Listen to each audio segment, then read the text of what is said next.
Donald Trump, le sympathique Donald Trump, est-il seulement lié à la mafia russe ou est-il également lié à l'ex-KGB? C'est la question qu'on se pose. La réponse à la première question semble à peu près évidente. Oui. Et puis la deuxième, je dirais que, à moins d'être capable de faire la différence entre la mafia russe et le KGB, la réponse devrait être oui aussi. On s'est confirmé par un ex du KGB qui accuse Donald Trump d'être de la famille, quoi. Ça explique des comportements un peu bizarres de la part de...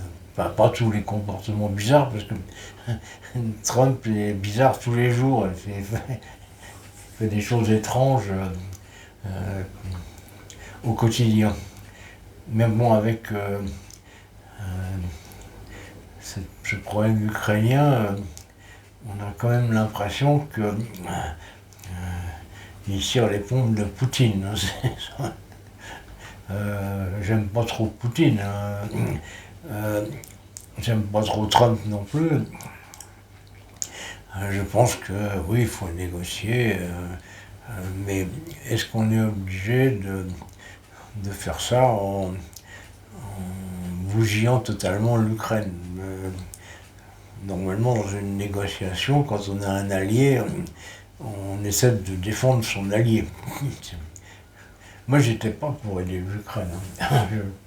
Je l'ai dit, vous pouvez vérifier, remonter l'historique de mes publications. Pour moi, à la limite, il fallait surtout les encourager à céder, quoi. Moi, quand il était encore temps, parce que ils s'en sortiraient beaucoup mieux. Ils s'en sortiraient. S'ils avaient baissé leur froc il y a 2 ans, ils perdaient l'est du Donbass et puis la Crimée, et puis voilà, c'est tout. Là, ils vont perdre à peu près tout, quoi. Y compris leurs richesses qu'ils vont être obligés de donner aux Américains. Enfin bon, ils vont donner leur territoire aux Russes et leurs richesses minières aux Américains.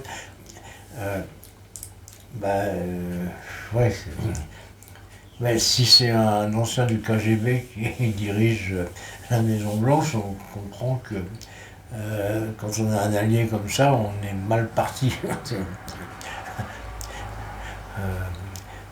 Bref, à la place de Zelensky, j'irai me réfugier, je sais pas où d'ailleurs. Pas en Ukraine, parce que ça a l'air mal barré. Ni au Groenland. Dur. Une dure époque. Une dure époque. Ouais.